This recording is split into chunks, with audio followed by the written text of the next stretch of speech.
Do you know this man? Yes. I repeat, do you know this man? Yes.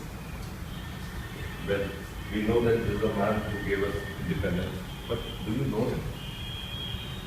Well, I do, because I met him some years back. Really. Fellow Toastmasters and guests, today I am going to speak to you about my quest with Mahatma Gandhi. The 70s saw a surge in student unrest. There were students all over the place, but when I joined the movement, the fire had died down and there was just a wisp of smoke left. I was dying to fight for a cause, and I found that cause in the film institute.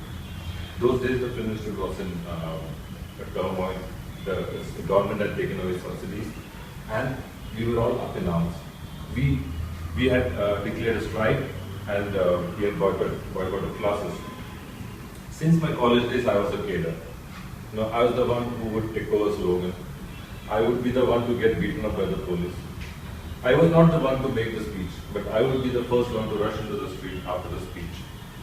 Like they say in the poem, The Charge of the Light Brigade, I was the cavalier. It is not for me to make It's not for us to reason why, it's not for us to make reply, it's for us to do and have. There came a point when I had to, when the president, Nanda, said we should go on a hunger strike. And he asked for volunteers. The idiot that I was, the idiot foot soldier that I was, I raised my hand. There was a harsh silence, and I looked around. There were only two of them more. One was my friend Madhu, and there was a fresher Srinivas. Well, Nanda said, well, go on guys, have your fill, because you don't know when your next meal is going to come from, if at all it comes. Well, I made a strategy. I decided to have a lot of chocolates.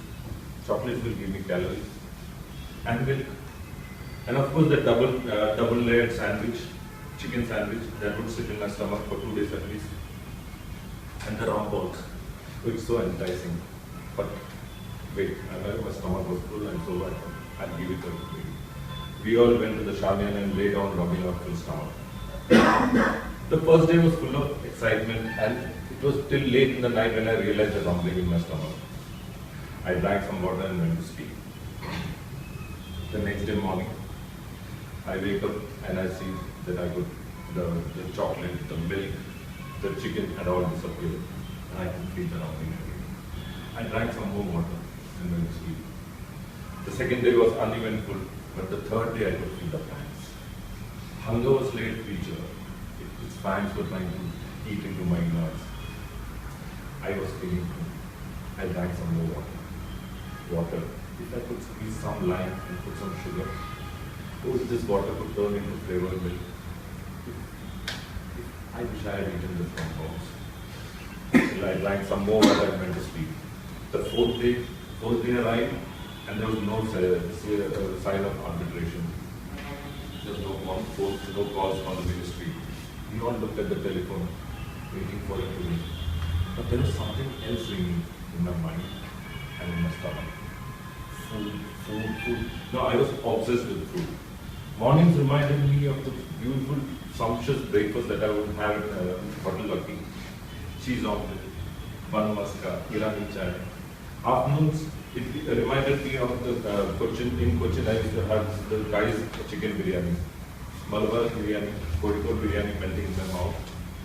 Evenings would remind me of all the food that my mother would cook: banana fritters, French toast, the rum balls. Oh, I could see those rum balls floating in front of me, enticing, teasing. It would come near me. I would reach out and it would just. I was upset. I was really upset. I called up Shami. I said, do something. I want to know. Call the minister, do something about it. But Shami was totally helpless. The IMB minister had gone incommunicado. There was no cause from him.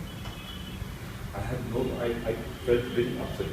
And I just sat there. Who are we after all? 18 students in a small college, in a small town.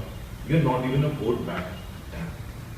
That's when the old man came and sat near me and said, why are you upset? Don't you see I'm hungry? I'm on a hunger strike and I'm upset. This old man smiled and said something, told me something which made me change. The fifth day was the worst, but on the sixth day I was calm. I just sat there. I watched my friends running around, doing their chores. Some were sending press statements, some were making phone calls. And I was sitting there doing my job. That was my purpose in the shaman. I felt at peace. Well, nothing much happened. On the seventh day, my wife panicked. She called my parents. They came over, picked us up, put in the hospital, and that was the end of the satyagraha. We were all healthy except for Srinivas, who had some internal bleeding, and he was just laughing. But what that old man told me that day stayed in my mind. He said, millions in this country go hungry. They don't know where their next meal is going to come from. You are just one of them now. You're worried more about your food, not about your objective. You just have to think. Your mind, your stomach is empty, but your mind is full of food. You empty that and you would have won your battle. Friends, Toastmasters, we celebrate October 2nd as Gandhi Jayanti. What is great about this person? He is a person who did not fight any battle with guns and bombs. He fought his battle with an attitude. He fought with an open mind. And that is what it is. It's an inner battle for him. Okay.